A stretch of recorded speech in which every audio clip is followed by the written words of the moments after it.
ভোটের উৎসবের অপেক্ষায় দেশ। কাল বাদে বৃহস্পতিবার সারা দেশে হবে ভোট গ্রহণ।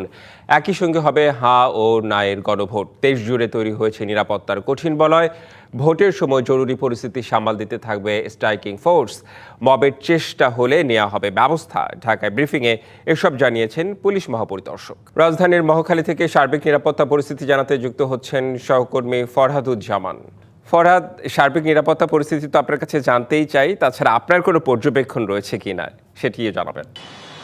আপনি জানেন যে একদিকে রাজধানী সহ সারা দেশে ভোটের আমেজ বইছে, অন্যদিকে কিন্তু নিরাপত্তার একটা বিষয় কিন্তু রয়েছে এখানে। কারণ দীর্ঘ 5 আগস্টের পরে যে নিরাপত্তা বা আইন শৃঙ্খলা বাহিনীর যে নিরাপত্তার যে একটা ঘাটতি ছিল দেশে, সেই বিষয়টাকে সামনে রেখে পাশাপাশি 12ই জানুয়ারি ভোট, সেই ভোটকে কেন্দ্র করে কিন্তু ব্যাপক পরিমাণ নিরাপত্তা ব্যবস্থা নিয়েছে আইন শৃঙ্খলা বাহিনী। তারা দাবি করছেন যে নিশ্চিদ্র নিরাপত্তা ব্যবস্থায় কিন্তু এবার ভোটের উৎসব হবে এবং সেই ভোট একটা সুষ্ঠু ভোট দেওয়ার জন্য যা কিছু করণীয় সেই বিষয়গুলো কিন্তু আইন শৃঙ্খলা বাহিনী নিয়েছে। আমরা আজকে সকাল থেকে রাজধানীর বিভিন্ন জায়গায় ঘুরেছি, তবে প্রত্যেকটি পয়েন্টে পয়েন্টে যেই টহল বা যেই নিরাপত্তা চৌকি থাকার কথা সেইগুলো আমাদের খুব বেশি চোখে পড়েনি। তবে বিভিন্ন জায়গাতে আমরা দেখেছি র্যাব, সেনাবাহিনী, পুলিশ সহ অন্যান্য যেসব আইন শৃঙ্খলা বাহিনী সংস্থা রয়েছে তারা টহল দিয়েছেন, বিভিন্ন কেন্দ্রে গিয়েছেন, ভোটারদের সঙ্গে কথা বলেছেন। তারা আমাদেরকে যেমনটি জানিয়েছেন যে এবার যে পরিমাণ নিরাপত্তা ব্যবস্থা নেওয়া দরকার সেই নিরাপত্তা কিন্তু তারা নিয়েছেন। বিশেষ করে ভোটারদেরকে তারা আশ্বাস দিয়েছেন একদম তারা নির্বিঘ্নে যেন ভোট দিতে পারে সেই ধরনের সমস্ত ব্যবস্থা তারা নিয়েছেন।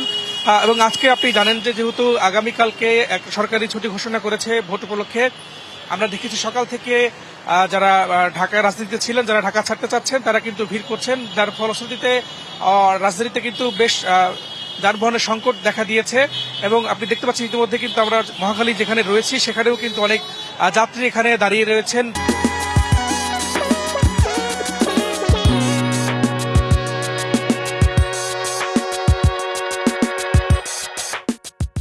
যানবাহনের আশায় এবং আজকে 12টার পর কিন্তু সব ধরনের যান চলাচল বন্ধ হয়ে যাবে, বিশেষ করে মোটরসাইকেল সহ অন্যান্য।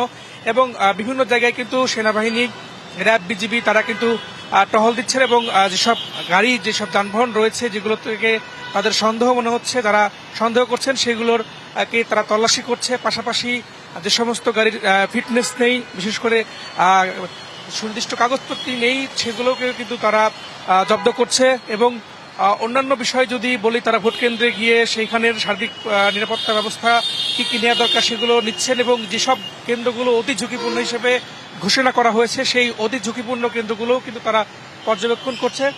এবং আরেকটা বিষয়ে আমরা জানিয়ে রাখি যে অন্যান্য যে ভোট কেন্দ্রের কথা বলা হয়েছিল যে অতি ঝুঁকিপূর্ণ, সেই ঝুঁকিপূর্ণ কেন্দ্রগুলো কিন্তু তারা তদারকি করছেন এবং নির্বাহী ম্যাজিস্ট্রেট কিছু কিছু ক্ষেত্রে তাদের সঙ্গে রয়েছেন এবং নির্বাহী ম্যাজিস্ট্রেট আমাদেরকে জানিয়েছেন যে যত ধরনের নিরাপত্তা ব্যবস্থা দরকার এবং এবারে নির্বাচনটা, ত্রয়োদশ জাতীয় নির্বাচনটাকে আবাদ সুষ্ঠু করার জন্য যা যা করার দরকার তারা করছেন।